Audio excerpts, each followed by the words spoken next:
Hello, welcome back to the channel, and this is a channel where we give you reviews, playthroughs, unboxings. We generally like to talk a load of bollocks, tabletop gaming in general. In this video we're going to be talking about a worker placement / tile laying game. We're going to be talking about a beast for Odin, and in this game you'll be taking actions that will allow you to get resources, that will allow you to upgrade them, stick them on your player mat, that will give you victory points, that will allow you to win the game. So in this video we're going to be giving you a very brief overview of the rules. We're telling you what we do like, we don't like. Then we'll come back and we'll tell you whether or not a feast for Odin is still worth playing. When was it released? 2016, I think. So that's like 6 years after it was first released. So remember, if you're new here, then please consider subscribing to this channel. Hit the like button, all that YouTube bullshit. See you after this.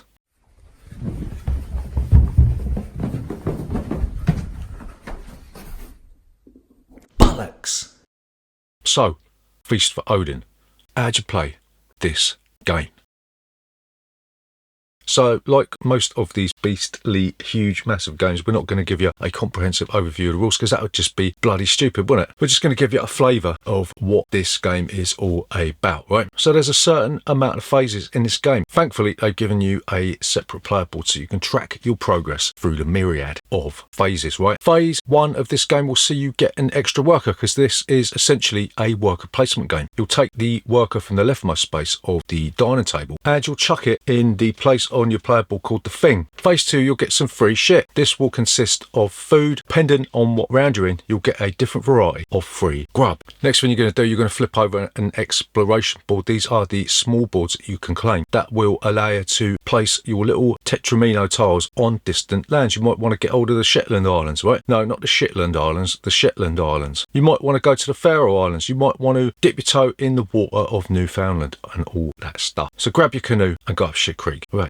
paddle. Next thing you're going to do, you're going to pass the first player moose to the player that placed their worker last. Then you'll get your income. You'll look at your player board and then you'll see that as you place your tetramino tiles, you will cover up different coins, right? The lowest number of visible coins refers to how much income you're going to get in this round. You also get income through surrounding different resources on your player board. So if you've surrounded an ore, then stands to reason you're going to get a bloody ore, innit? Not a paddle. Then any pregnant shit you got will give birth and then you'll flip them back over. This is an easy way to get nice little bit of meat that you can chop up to feed your hungry Vikings, right? And the next round is where you're going to be taking different actions. You'll take one of your Viking blokes or blokettes from the thing and you'll stick them on one of the 60 plus action spaces that are available for you to tender. If you look at the top of the action board, you'll see that it requires a certain amount of Vikings dependent on the strength of the action. If you want to put it in the far right row, then you'll have to have 4 Vikings. If you want to put it in the far left row, then you'll have to have 1 Viking. Funny old thing, isn't it? These are also color coded into different categories to make it easier to see. Not really, but they had a go, didn't they? So you might want to go hunting. This is where you're going to roll the 8-sided die, right? Be trying to roll as low as possible. You're trying to get the number down to 0. If you roll, say, a 4, then you can add different artifacts to get the roll down, right? If you manage to get it down to 0, then you'll get 1 hide and 1 meat, and then you'll stick them in your personal supply. You might want to go crafting. You'll be able to place a worker and get 1 flax and 1 linen, right? You might want to put 4 workers on the mountains and trade space, and this will allow you to take the first 4 resources from 1 mountain and upgrade 2 goods 2 levels. You'll see that the trays that are provided with the game are structured so that you can easily upgrade your stuff. You might be able to upgrade a bowl of fruit to a lump of whale meat, and then the lump of whale meat will miraculously turn into a robe, and then you'll be able to turn a robe into a treasure chest, right? I don't quite know how this works. Maybe you're sort of fashioning the treasure chest out of whale meat and then using the skin of the whale meat to make robe, and then it all comes together in some sort of Houdini-esque mess. Either that or it's just bullshit. There are spaces on the board where you can go to pillage, right? Like in the Viking tradition. You will have to have a warship for this. It's no good going out raiding in a whaling boat because you're going to get mullered, right? So you've got to have a longship or a canard, right? Sound like bleeding West Country bumpkin then, doesn't it? And when you do this, you roll the dice and you'll be trying to get higher, do the same sort of thing, and then you'll get a reward for doing it, right? There's also ways to play these occupation cards that you're going to be getting during the game. If you take an action that needs 3 Vikings, you'll be able to draw an occupation card, and if you take an action that requires 4 Vikings, then you'll be able to play an occupation card, right? So there's 6 billion other options that you can take. They're all pretty similar, right? You're going to be taking resources or you would be doing other stuff, blah, blah, blah, blah, blah, blah. And at any time you can put your tiles onto your player board to try and fill up those -1 spaces or get resources or change your income level level. You've got to remember though that there's a tiny little hard to see key that I can never see even if I'm wearing a monocle, and it says that you cannot place green tiles next to each other, but you can place blue tiles next to each other, right? So the idea is to maximize your income whilst eliminating a lot of those -1 spaces. So next thing you're going to do, you may have to have a harvest, right? This is where you're going to be using your orange and red tiles to feed your Vikings. You'll take the tiles from your supply and you'll stick them on the dining table. You've got to remember that you can't place orange and red tiles next to each other, but you can stick money on the table because Vikings like to eat metal. Next thing you're going to do, you're going to be getting your bonus resources that you surrounded on your player board, and then you'll mess about with the mountain strip. You'll draw another one and you'll populate it for other people to steal stuff. There's also ways to get longhouses. This is another thing that if you take too much stuff, you'll never be able to fill it up, right? And once you get to the end of the 7th round by doing this, then you'll do a bit of final scoring. You'll total up all the victory points that I'm not going to bother listing because it'll just give you a brain aneurysm, and you'll take away any of the negative points that are still showing anywhere in your local vicinity, and then the player with the most points will be the winner of a feast for Odin. So what do we like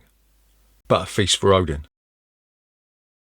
So the first thing that we like about this is that the income minus points conundrum is a genuinely interesting struggle. You need money to do stuff in this game. You're going to have to try and maximise your income as much as possible, but in doing that, you're faced with the prospect of leaving all of these spaces uncovered. It's not until the latter stages of the game, when you're close to that plus 18 coinage, that you can start thinking about a scramble to place all of these bigger tiles on your player board. But by then, it's probably too late. So you've got to try and find a way to balance the need for greed and the need to eliminate that possibility of crashing and burning at the end of the game. So the next thing that we really like about this is that the 60 plus worker placement spaces means that there's always going to be some sort of pathway to enact your strategy. Occasionally you're going to have people going to the spot that you want, but more often than not there is going to be another similar type of placement that you can make that's going to get you the rewards that you wanted in the first place. So there's none of this, oh shit, you went to the space that I wanted to go to, so I'm going to stab you in the scrotum. More often than not, you're going to be able to chart an itinerary through this complex mind-bending puzzle. So the next thing that we really like about this is that the upgrade system provides a welcome relief from the previous iterations of this game. We're talking about Agricola and Caverna, whereas Agricola had these occupation cards and Caverna had these room tiles. This offers you a way to change up what you're going to be getting. Say in Caverna, you didn't really have the option to swap out any of the rooms that you put in your cave or in your homestead because they were basically locked in. With this one, you can turn a cow into a fucking dress, right? That's amazing. So the final thing that we like about this game is that there is a short version and a long version. This game is long, right? It's going to take you about 4 hours. And I can already hear the people out there going, it takes about 3 hours, 2 hours, 1 hour. Bugger off, you fucking arseholes. The fact that you've got a shorter variant, truth be told, it's not going to change the game's length that much, but it does make it a round shorter. It's going to save you about maybe like an hour if you're going into the last round and you're really seriously looking at everything that's going on, which a lot of people do while playing this game. The only problem with this is that if you shorten the game by 1 round, the game's going to be a lot tighter. You're going to have a lot less time to think about what you want to do, right? So you really got to weigh up whether or not you want the full brain burning experience or whether or not you actually want your life back. So what don't we like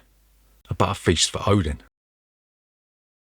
So the first thing that we don't like about this is that at the end of the day, it's just far too much in it. There's too much going on in this game for my brain to cope with. And okay, some people are going to really, really enjoy that. They enjoy feeling overwhelmed. They enjoy feeling like they're stranded at sea and they're drowning in a lake of ox piss. But the amount of stuff that's available in this game weighs more than a small baby. The tiles are really fiddly. When I've got these massive fingers, it's just trying to put those tiny little tokens on the board, which means that sometimes if anybody knocks the table, these tiles are going to be flying all over the place, and it's trying to put them back in the order that you want. You're going to get people accusing you of cheating, of messing about with your tiles, because you can't move the tiles once they're placed, right? So I don't know, it just feels like it's just too big, it's just too vast, there's too much stuff. It's like Uwe Rosenbourg has gone on a speed bender whilst trying to usurp the success of Caverna. My advice to you, Uwe, is to lay off the bloody drugs when you're making a sequel to this. So the third thing, is it? Like the second thing that we don't like about Feast for Odin is there's no player interaction whatsoever. There's none. If you think back to our positives in this game, we said there's always a way to chart a path through the massive amount of options in this game, right? That means even the prospect of blocking somebody is redundant in this game. So you're literally just playing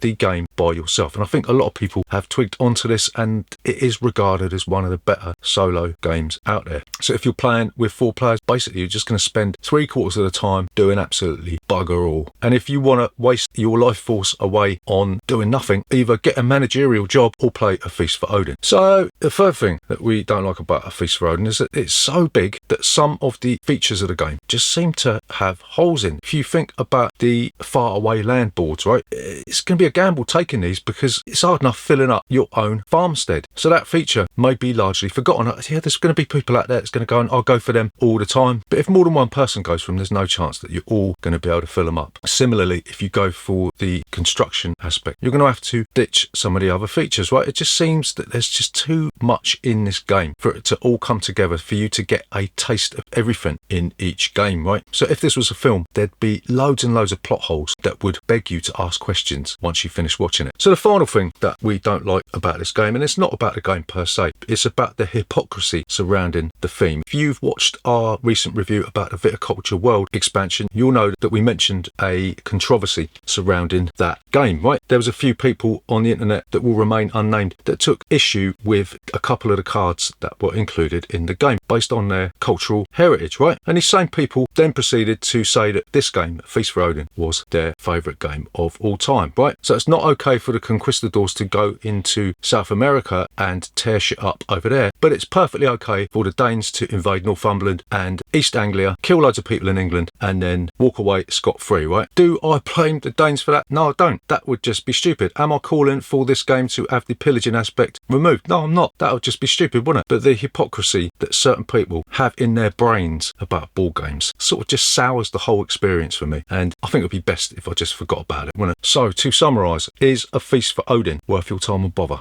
today and in the future? So we're going to say maybe, maybe not. Please, Uwe Rosenbourg, no more worker placement games, right? You've filled your boots, you've blown your load, that's it, we're done. This game pushes the whole worker placement aspect as far as it can go in terms of both scope and ambition until the next one, right? This game is probably far too big for its boots, as are its hypocritical fans. But this game offers enough of a departure from its predecessors to make it a worthy consideration if you like these types of games. The only thing is, I prefer a tighter experience, so at the end of the day, for me personally, Agricola is going to be king/queen, right? So there you go, that is A Feast for Odin. Remember, if you're new in, then please consider subscribing to this channel, hit the like button and all that YouTube bollocks. We'll see you next Tuesday.